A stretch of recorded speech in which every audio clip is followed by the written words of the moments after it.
आइए जानते हैं आज के कुछ प्रमुख अंतर्राष्ट्रीय खबरों को। पहले एक नजर आज की हेडलाइंस पर। 17 करोड़ कैश मिला, 2.5 लाख सरकारी किताबों में राष्ट्रगान से उत्कल बंग गायब।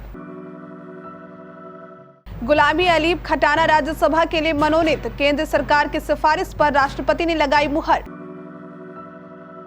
सीरम इंस्टीट्यूट के डायरेक्टर से ठगी, आधार पूनावाला के नाम पर व्हाट्सएप मैसेज भेजकर हर पे 1 करोड़। 19 सितंबर को होगा महारानी एलिजाबेथ का अंतिम संस्कार, बैंकों में रहेगी छुट्टी। नेपाल में मूसेवाला की हत्या के आरोपियों को लोगों ने समझाया बच्चा चोर, जमकर की पिटाई, फोन कॉल से खुले राज। यूक्रेन के खिलाफ कदम पीछे खींच रहा रूस, खार्किव से सैनिकों की वापसी की घोषणा। बाढ़ में डूब रही पाकिस्तान की इकोनॉमी, महंगाई से जीडीपी तक के आंकड़ों ने बढ़ाई टेंशन। रणबीर आलिया की फिल्म ने तोड़े कई रिकॉर्ड, पहले दिन की ताबड़तोड़ कमाई।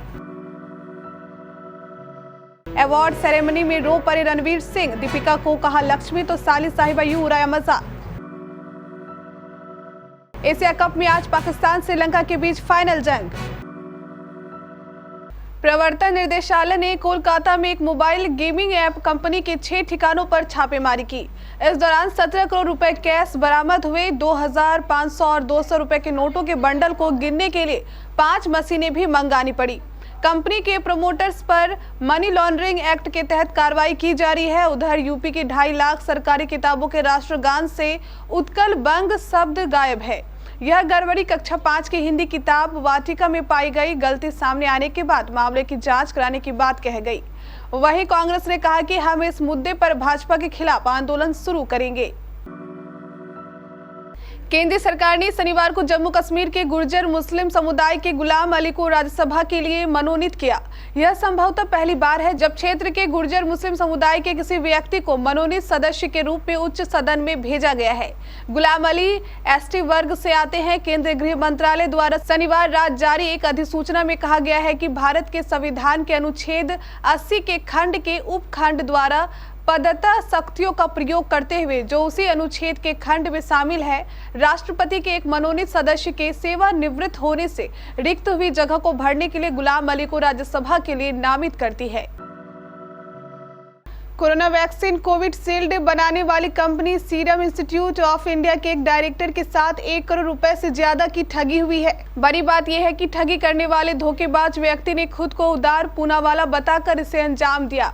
उदार Poonawalla serum institute of India के सीईओ है और सीरम इंस्टीट्यूट ऑफ इंडिया दुनिया की सबसे बड़ी वैक्सीन मैन्युफैक्चरर कंपनी है। कोरोना काल में सीरम इंस्टीट्यूट ऑफ इंडिया का नाम काफी पॉपुलर हुआ था क्योंकि दुनिया के अधिकतर इलाकों में तेजी से कोरोना वैक्सीन पहुंचाने के लिए कंपनी ने काफी काम किया था।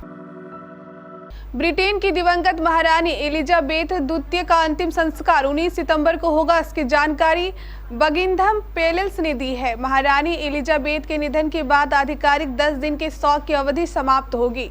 यह सुबह 11 बजे वेस्टमिंस्टर अम्बे में होगा। अंतिम संस्कार के दिन बैंक में अवकाश रहेगा। किंग चार्ल्स तृतीय ने सेंट जेम्स पैलेस में प्रीवी काउंसिल के साथ अपनी पहली बैठक के दौरान सार्वजनिक अवकाश की पुष्टि की।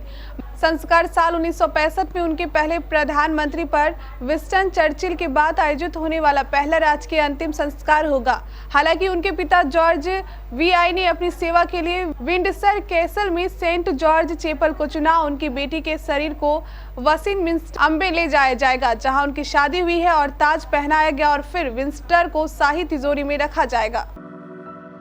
सिद्धू मूसेवाला हत्याकांड के आखिरी आरोपी दीपक मुंडी को नेपाल पुलिस ने शनिवार को गिरफ्तार कर लिया। सूत्रों के मुताबिक नेपाल पुलिस ने दीपक को उसके 2 साथियों कपिल पंडित और राजिंदर के साथ उस वक्त गिरफ्तार कर लिया जब वे पश्चिम बंगाल नेपाल बॉर्डर पर स्थित झापा गांव पहुंचे थे। ग्रामीणों को लगा कि ये तीनों बच्चा उठाने वाले गिरोह के सदस्य हैं। उन्होंने तीनों को पकड़ा और जमकर पिटाई कर दी। इसके बाद उन्होंने स्थानीय पुलिस को इन्हें सौंप दिया। यूक्रेन के खिलाफ जंग शुरू करने वाले रूस के कुछ फैसलों से लग रहा है कि वो अब कदम पीछे खींच रहा है। शनिवार को रूसी रक्षा मंत्रालय ने यूक्रेन के खार्किव से अपने सैनिकों की वापसी की घोषणा की। पिछले कुछ सप्ताह में यूक्रेन के सैनिक विरोधी सैनिकों पर अच्छी खासी बढ़त हासिल कर ली है। रूस और यूक्रेन के बीच पिछले 6 महीने से भी अधिक समय से लड़ाई चल रही है। युद्ध के शुरुआत में रूसी सेना ने बढ़त हासिल की थी। कई शहरों पर अभी भी रूसी सेना का कब्जा है। पाकिस्तान में विनाशकारी मॉनसून बारिश की वजह से आई भयंकर बाढ़ ने इकोनॉमी का हाल बेहाल कर दिया है। पाकिस्तान में महंगाई 7वें आसमान पर है, तो वही आर्थिक वृद्धि दर यानी जीडीपी के अनुमानित आंकड़ों ने भी सरकार की टेंशन बढ़ा दी है। एक स्थानीय मीडिया रिपोर्ट के मुताबिक पाकिस्तान का 1/3 हिस्सा बाढ़ में डूब गया है, जिससे करीब $30 अरब रहने का नुकसान होने का अनुमान है। पाकिस्तान को संकट की स्थिति में जीडीपी वृद्धि के आंकड़े में 2% की गिरावट आने की आशंका सता रही है।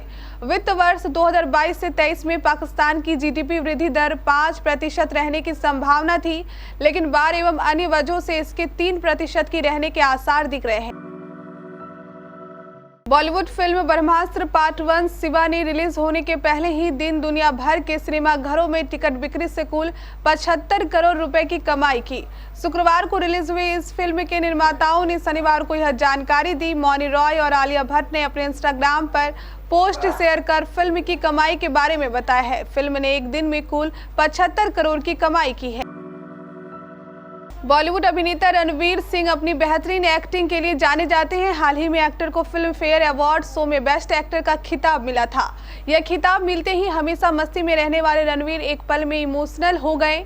उन्होंने अपनी सफलता का श्रेय अपने पेरेंट्स, अपनी बहन और अपनी पत्नी दीपिका पादुकोण को दिया। अभिनेता ने इसका वीडियो सोशल मीडिया पर शेयर किया है। दरअसल फिल्म फेयर 2022 के दौरान रणवीर सिंह को उनकी फिल्म 83 के लिए सर्वश्रेष्ठ अभिनेता चुना गया।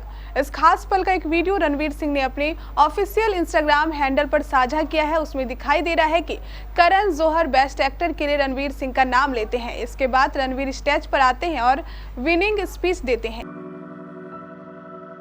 एशिया कप 2022 के फाइनल मुकाबले में आज श्रीलंका का सामना पाकिस्तान से होगा। दुबई इंटरनेशनल क्रिकेट स्टेडियम में होने वाले इस मुकाबले पर दुनिया भर के क्रिकेट फैंस की निगाहें होंगी। श्रीलंकाई टीम जहां 6ठी बार खिताब जीतने उतरेगी, वहीं पाकिस्तान की कोशिश 3री बार ट्रॉफी उठाने पर होगा। श्रीलंका ने 2 दिन पहले ही सुपर 4 के मुकाबले में पाकिस्तान को शानदार अंदाज में धूल चटाई थी, जिसके चलते उसके हौसले काफी बुलंद हैं।